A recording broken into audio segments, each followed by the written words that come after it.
Rocky. Yes man. Ogamba otya? Nisede nnyo. Obulamu. Neyagala. Oyagala. Kumusajja. Nkubye nnyo.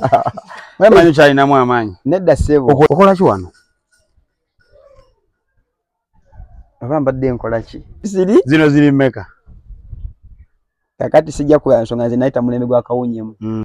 Mana 47 age. Mana 47 bitegeeza ki? Dr. Akimanyi. Ejafanga clan tribe. Very expensive. Bangambi sijise bwendo bangambi osula wano. Nze nsula wano. On a serious note. Then what's the problem? No, just is a boundary. Why do you trespass? And a boundary. Ache ngamba hiya wembuka this is a don't boundary. Cross boundary. Kati ite ibo tirokeje. Linda ko kyasomesa. Rocky toli happy. Toli okay. Kale you okay, you are happy. Nze ndi. No problem because you have beards. Maziga miranga na biwobe nze byempulya mu mutima bwentuka mu kifonga kino bayitawo ku kibaati abayimbi abenjawulo bakasibira omuli Rocky Giant omuli omuyimbi omulala amanyikiddwa nga Jamical Chamada yes bonna bakasibira wano nsanze Rocky Giant gwengenda okwogera muko naye abeereko byanyinyola mu ngere mu wenda Rocky. Yes man. Ogamba otya? Nisede nnyo. Obulamu. Neyagala. Oyagala. Kumusajja. Nkubye nnyo. Wemanyi kyalinamu amaanyi. Nedda ssebo. Okola ki? Nze ngakulabeko. Tondaga. Okola ki wano? Oba mbadde nkola ki? Olongoosa. Bangambe bino byonna gwabisiize Rocky. Ani yankolako olugambo. Ntegedde dokita. Dokita yangambye. Akati dokita awedde. Musonyiwe. Dokita? Njagala tukola interview eno nga ffenna tuli soba on a serious note. Kyogambu siri? Zino ziri mmeka? Kakati sijja kuya nsonga nze nayita mulembe gwa kawunyemu. Kanyaga tuyimye tuti.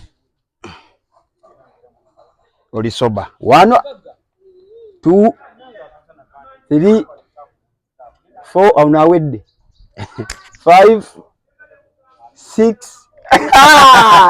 Ngano gambo otya? Jeni muganda. Obulamu. Nze neyagala. Ndiso hapo kusinkana wano.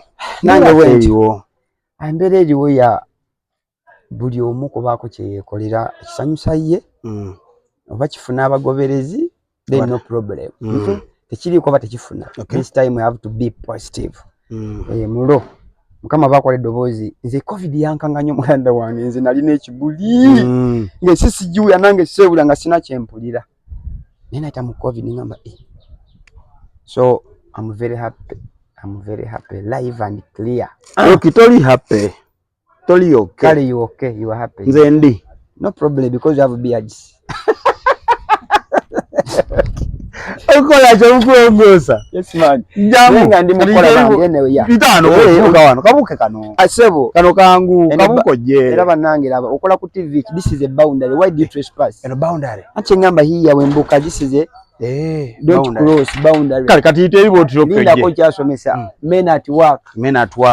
Kale kati ite ibo tirokeje. Kapita Brian wako nimugeza kufuna interview ya Rocky Giant. Ebyaddala atali bulungi. We need to help him. Rocky, yes man. Nnache njagala omanya. Yeah man. Obulamu butambula butyo okutwaliza wamu. Ngana ngobulamu bulungi nnyo neyagalira ddala bulungi. I'm very live and fine. Okay. Yeah man. Obeera otya? Omanyi kyandeta mu garage. Mulimu bingi ebiyinza okufiitinga mu bwongo bwange. Enti okubanze kakyandibadde kinkusa nnyo. Ne bwe navaako mu rehab.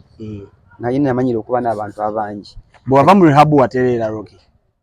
Kicho tegezo okuterera. Because wagenda nga toli okay. Yes. Kati ne Oli fine. Wadaga testing etya kuba teri ka testing nga mungaba bala malaria. Ajeno just sabo lwanno. I know. Rocky. Wanji mukaza kanyo mnange ne byaddala. On a serious note. Nange bwenti omuganda wange. Bangambye nti nno njaga just mu maso ga kamera wano. Webaze omimbi gwe bayita Spice Dana. Wamu ne Alien Skin bye bakolera mu bulamu. Abo tebana byankolera mu bulamu wabula nze nsinga obbagala bye bakola. Tubeere bamazima. Omanya abantu bamanyira nnyo gundi nzolaba Alien Skin bambi nalimba byange. Kati ebyaddala nze byange sibyogera ne kwolwo bankwata ekiro sawa zaali 8 wali ku gundi wano ku Sun Front yano bayitawo ku Sun Front yawo. Ntegeddewo. Awo nze ekiro situti tubeerako nga omanya Rocky Giant ndi makindi ndi waka. Naye nga omanyi ebyekiro biyita ekiro buli omu kimukwatako alien skin bakusalako kati no kati ku Monday kati nolya ku Monday ne bantwala ekibuye nembeera munenga ate muli amuli neba ne mukama yogera nga abaana alien skin ekyo ekatwe nembeera ulo Monday nembeera Tuesday Wednesday nga yidi imagine nembeera mpaka olukwana enva kati mbanva nempita ku kalenda ebifo abantu bakunganiramu awo kalenda mbeera onyira nzola bansiige ebintu endawo birabe in fact bino nze mbikola what's the problem just simbuza once a general always a general and once a woman can be a president Rocky Giant odo kyanyumiza bakusinga neno ebyadala be motoka eno katosula mu nyumba gwe kanyini weegombula why do you stand here but this is cameras are not allowed just to immediate one way ni ati tokwata takwata kale tudeno awano wenyini kale okay njaga webaze Spice Diana no olaba mundu omunabye enkoze mutinze enkoze ekifo kino waliwo ne flag oziraba kitegedde nti ekifo kino kyabayimbi bonna naye abakoze obirabyemu mulimu ebingi so kachangama nti abo Spice Diana akoze bulungi nnyo bayimbi abayimbi nze neewuunye byaddala omuntu nga Shiba Spice nze nganze mbewuunya munze kuba nze ndi musajja nze bonna mbalina kwologera nalaba ko Spice Diana was tracker bagita Orange ng'alina obuwala bubiri Orange Club Natete yes man Natete bwe wakati wa ziti awo Natete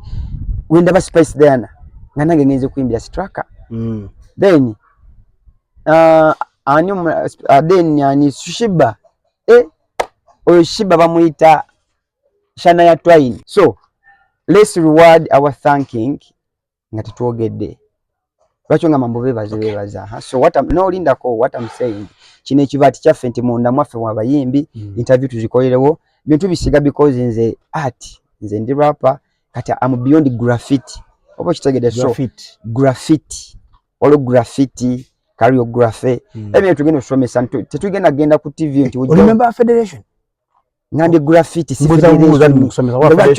federation isomesa ki bakenzo bali eri basomesa bannaabwe nze kenzo lokwaga omufanana gwenyi sikukuba lapu rasiti enkuba amuro tuli nokola namanyi paka rasiti ani asinga okumenyeka eswaga kati onakola ku TV nze ndi mu kivati kati ulira emisinde gy'empologoma kuba kunoonya kyakulya songa ekyokulya kyo kiba kitasabulamu pologoma okuwogana kukyala abantu badduka obutenno obubuzi ebyo bibeera byakuliibwa sirabanga ko mpologoma mbune goba kamyo naye ate kiddusa kamyo kuba kutasabulamu siringa avuganya kuba teri yamvuganya nze mbeerayo mu kika era nga nze akola amateeka muli mu kape goba emmese gikwatako togikwatako federation unusaka toli part of federation sirika biddemu byennyimbi otegere ansa unusaka nze nva lusaka baddootya Rocky katono yes nakikiza byongamba ne doctor ngambe ebirala bangambe kati nze doctor ndabinetaawo yovadde ki ngola nyo Rocky on a serious note